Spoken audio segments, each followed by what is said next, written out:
Assalamualaikum warahmatullahi wabarakatuh. Bertemu lagi kita di semester genap. Nah, ini adalah materi pertama yang ada di semester genap ini, yaitu teks negosiasi. Teks negosiasi ini sudah tidak asing lagi di kehidupan kalian karena teks negosiasi ini kegiatan yang sering kalian lakukan oleh siapapun, dimanapun, dan kapanpun. Nah, manfaat kalian mempelajari teks negosiasi ini, nanti kalian akan belajar bagaimana negosiasi yang baik dan tentunya dengan bersikap sopan dan santun. Mari kita simak ya materi teks negosiasi berikut ini. Negosiasi ini adalah proses tawar-menawar dengan jalan berunding untuk mencapai kesepakatan bersama antara satu pihak dengan pihak lainnya. Dalam situasi negosiasi ini dibedakan menjadi dua, yaitu negosiasi formal dan negosiasi informal. Biasanya negosiasi formal ini dilakukan oleh suatu kelompok atau organisasi atau lembaga.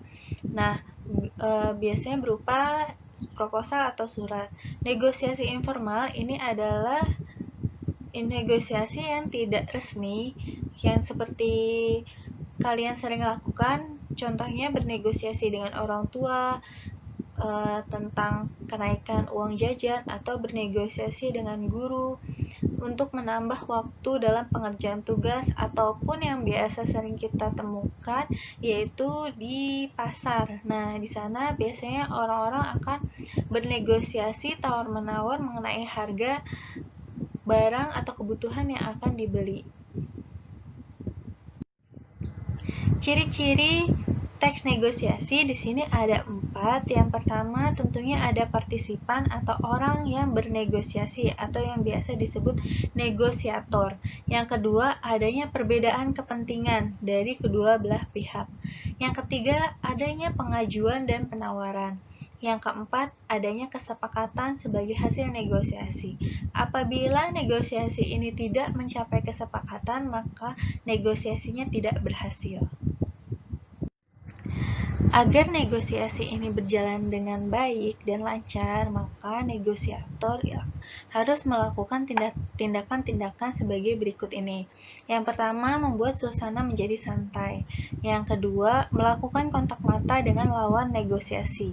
Yang ketiga, pastinya harus berbicara dengan santun. Yang keempat, gunakan kalimat penghubung secara jelas untuk beralih topik. Yang keempat, mengambil kesimpulan secara tepat. Faktor penentu keberhasilan negosiasi. Yang pertama, tentunya tidak ada pihak yang dirugikan. Yang kedua, itu ada kesediaan untuk berkompromi dengan pihak lain. Yang ketiga, kesepakatan yang dibuat itu mampu mempengaruhi pihak lain. Yang keempat, ada alasan yang disertakan. Nah, alasan ini mampu mempengaruhi pihak lain. Pola penyajian teks negosiasi, di sini ada 2, negosiasi tulis dan negosiasi lisan. Nah, negosiasi tulis ini yang berupa formal itu biasanya berbentuk proposal maupun surat. Nah, negosiasi lisan biasanya diucapkan secara langsung oleh negosiator tersebut. Ini adalah bentuk teks negosiasi yang berbentuk dialog. Nah, di sini menggunakan kalimat langsung yang ditandai oleh siapa pembicaranya, dengan apa yang diucapkan dipisahkan dengan tanda titik 2, kemudian dialog atau kalimat yang diucapkan itu diberi tanda kutip seperti ini. Nah, ini berbentuk dialog. Bentuk yang kedua ini adalah bentuk narasi. Nah, ini merupakan teks negosiasi yang berbentuk narasi. Bentuknya seperti cerita pendek. Nah, ini menggunakan kalimat tidak langsung. Kalau ini adalah bentuk teks negosiasi yang berupa gabungan dari narasi dan dialog. Jadi, ada narasinya dan dialognya pun juga ada. Berikut ini adalah contoh surat resmi yang termasuk dalam teks negosiasi. Nah, surat resmi yang masuk dalam teks negosiasi kategorinya hanya ada dua, pengajuan dan penawaran barang. Nah, di sini adalah contoh perihal mengenai pesanan barang.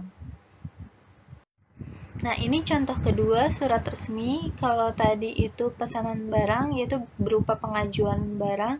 Kalau ini penawaran produk. Nah, di dalam surat resmi juga ada sistematika atau struktur dalam surat. Di sini sudah bisa kalian lihat. Yang pertama itu, yang paling awal, di sini yang paling atas ada logo, ada nama perusahaan usahanya apa, dan ada jalannya, website, dan email. Ini yang disebut dengan kop surat atau kepala surat. Nah, kemudian yang paling di bawah paling kanan yaitu ada tempat dan tanggal suratnya. Kemudian kita ke sebelah kiri. Nah, sebelah kiri ini ada nomor. Nomor ini biasanya dibuat untuk pengarsipan. Nah, urutannya untuk nomor ini ada nomor urut, lembaga, bulan, dan tahun. Nah, di sini kan nomor 26, Prom 12 2015. Nah, 12 ini adalah berupa penunjukan bulan. Nah, untuk penunjukan bulan ini bisa menggunakan angka biasa atau angka Romawi. Nah, tahunnya angka biasa 2015. Untuk lembaga ini Prom. Nah, ini Prom ini adalah kode dari lembaganya tersebut. Prom ini artinya apa? Hanya yang tahu adalah lembaga tersebut. Kemudian halnya atau perihal isi suratnya apa? Di sini ada penawaran produk spesial. Yang ketiga yaitu lampiran. Nah, lampiran ini apabila tidak usah dicantumkan juga tidak apa-apa, karena di sini ada lampirannya berapa lembar. Nah, di sini di keterangannya 1 lembar. Kemudian di bawah lampiran ini ada alamat surat.